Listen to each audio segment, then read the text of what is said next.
नमस्कार, आदाब, सत श्री अकाल। वेलकम टू क्रॉनिकल्स एंड, जहां मिलेंगे आपको कई सवालों के जवाब।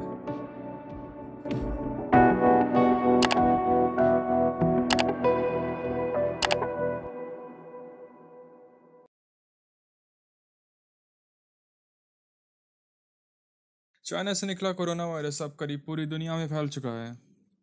करीब 57 लाख लोग कोरोना वायरस से इन्फेक्ट हो चुके हैं और ये आंकड़ा बहुत तेज़ी से बढ़ता जा रहा है। कोरोना वायरस के ऊपर मैंने एक वीडियो पहले भी बनाई है। अगर आपने उसे अभी तक नहीं देखा है तो उसे अभी देखिए, लिंक डिस्क्रिप्शन में है। लाखों लोगों की सेहत के साथ साथ कई अलग अलग सेक्टर्स पर भी कोरोना वायरस का भयंकर असर देखा जा सकता है।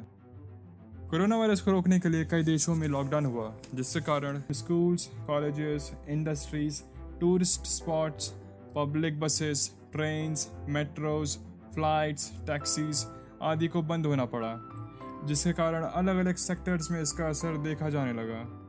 कोरोना वायरस के कारण आई आर्थिक मंदी की तुलना कुछ इकोनॉमिस्ट्स 1930 के द ग्रेट डिप्रेशन से कर रहे हैं। अपने देश के इकोनॉमी को डिप्रेशन में जाने से बचाने के लिए कुछ देशों ने या तो लॉकडाउन को हटा दिया है या फिर लॉकडाउन लगाया ही नहीं है।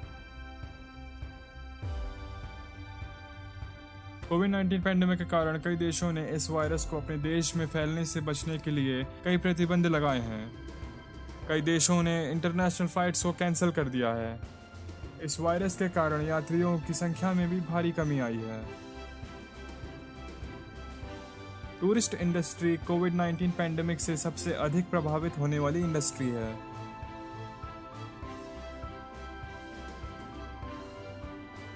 यहाँ ट्रैवल रेस्ट्रिक्शंस इन पैंडेमिक के कारण मार्च 2020 में ही फॉरेन टूरिस्ट्स की संख्या 64.7% घट गई थी।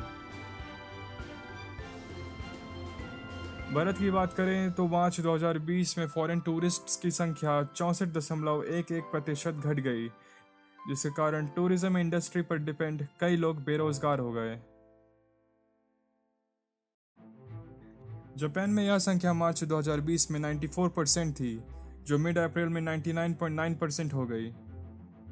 Malaysia, Mexico, Australia, Bosnia, Bulgaria, Cambodia, China, Hong Kong, Indonesia, Mexico आदि कई देश हैं जहां फॉरेन टूरिस्ट्स की संख्या 98% से भी अधिक तक घट चुकी है।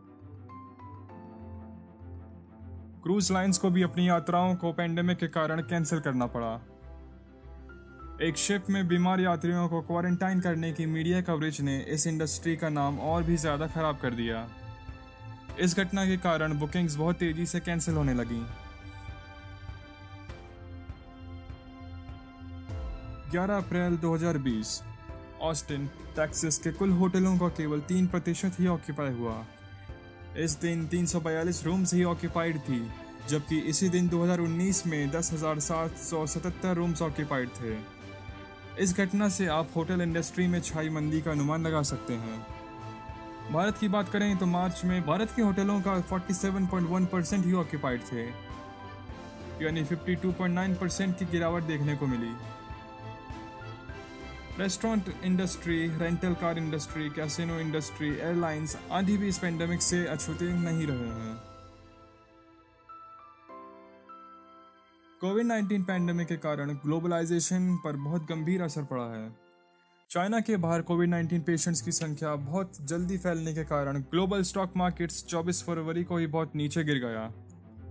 स्टॉक मार्केट्स ने 2008 के फाइनेंशियल क्राइसिस के बाद 28 फरवरी को सबसे अधिक गिरावट देखी। मार्च 2020 को ग्लोबल स्टॉक मार्केट क्रैश कर गया। पैंडेमिक के कारण कई ग्लोबल कॉन्फ्रेंसेस, टेक्नोलॉजी, फैशन और स्पोर्ट्स इवेंट्स या तो कैंसिल कर दिए गए या फिर उन्हें पोस्टपोन कर दिया गया। कोरोना वायरस पैंडेमिक के कारण पहले से ही हो रही आर्थिक उथल-पुथल और भी ज्यादा गंभीर हो गई।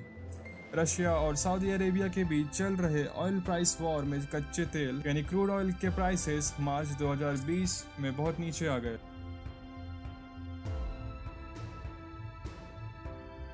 यूएसए में न्यू व्हीकल सेल्स 40% गिर गया है, जबकि भारत में यहां 18% गिर चुका है और प्रोडक्शंस में 15% की कमी आई है।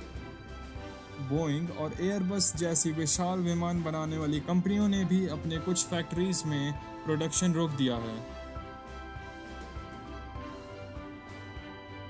इंटरनेशनल लेबर ऑर्गेनाइजेशन द्वारा 7 अप्रैल को अनुमान लगाते हुए बताया कि साल 2020 के सेकेंड क्वार्टर में जॉब आवर्ड में 6.8% का लॉस देखा जा सकता है, जो 19.5 करोड़ फुल टाइम जॉब्स के बराबर है। साथ ही ये भी बताया कि केवल पहले क्वार्टर में ही 3 करोड़ जॉब्स का लॉस हो चुका है, जबकि 2008 के फाइनेंशियल क्राइसिस में यह आंकड़ा केवल 2.5 करोड़ था। कोविड-19 पैंडेमिक में भारत में हुए लॉकडाउन के कारण कई प्रवासी मजदूर बेरोजगार हो गए हैं।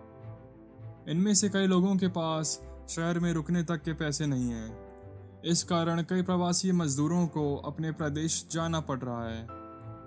इनमें से कई लोग साधन न होने के कारण अपने घर को पैदल ही निकल रहे हैं। इस स्थिति को नज़र में रखते हुए सरकार ने कई ट्रेनों को चलाने का निर्णय लिया, परंतु मजदूरों की संख्या ज़्यादा होने के कारण उन्हें ट्रेन में बैठने के लिए अपनी बारी का इंतज़ार करना पड़ रहा है।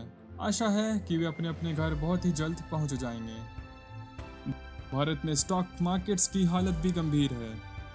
12 मार्च 2020 को सिर्फ एक ही दिन में द BSE सेंसेक्स 2919 पॉइंट्स और निफ्टी 50 950 पॉइंट्स नीचे आ गया। France, Germany, Italy, Indonesia, Saudi Arabia समेत कई देशों को आर्थिक मंदी का सामना करना पड़ रहा है। कोविड-19 पैंडेमिक ने दुनिया भर के एजुकेशनल सिस्टम पर भी अपना पूरा असर डाला है। इसके कारण करीब दुनिया भर के सारे शैक्षणिक संस्थान बंद हैं। 24 मई 2020 तक 172.5 करोड़ विद्यार्थी इससे प्रभावित हुए हैं। यूनिसेफ के अनुसार 153 देशों में नेशन वाइड क्लोजर और 24 देशों में लोकल स्तर पर क्लोजर के कारण दुनिया भर के 98.6% स्टूडेंट पॉपुलेशन पर असर पड़ा है। इस समस्या से निपटने के लिए यूनेस्को यानी United Nations Educational, Scientific and Cultural Organization ने distance learning programme and open educational application and platforms की सिफारिश की। इतिहास में हुए कई लॉकडाउन और स्कूलों को बंद करने का असर इन्फ्लुएंजा जैसी बीमारियों को रोकने में कई बार कारगर सिद्ध हुई है। इनमें से एक उदाहरण जापान के ओइता सिटी का है, जहां 2009 में H1N1 फ्लू पैंडेमिक के कारण स्कूल्स को बंद करवा दिया गया। ऐसा करने से इन्फेक्टेड स्टूडेंट्स की संख्या में बहुत कमी आई।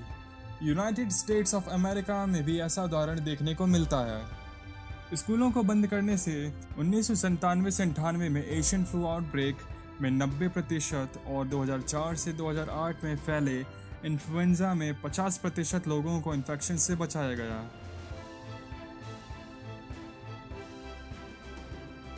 प्रवासी मजदूर भारत के अलग अलग कोनों से अपने घर जाने के लिए निकल चुके हैं। इनके पास बहुत ही कम साधन है। यदि आपके आसपास कोई भी इस हालत में मिले तो उसकी मदद अवश्य करें। यदि मदद करना संभव नहीं है तो कम से कम उनका हालचाल अवश्य पूछें। अंत में मैं आपसे बस इतना कहना चाहता हूँ कि यदि आपने इस वीडियो से कुछ भी जाना है तो इस वीडियो को लाइक करें और चैनल को सब्सक्राइब करें। और यदि आपको कोई भी डाउट है तो उसे कमेंट सेक्शन में पूछना ना भूलें। वीडियो पूरा देखने के लिए धन्यवाद। जय हिंद।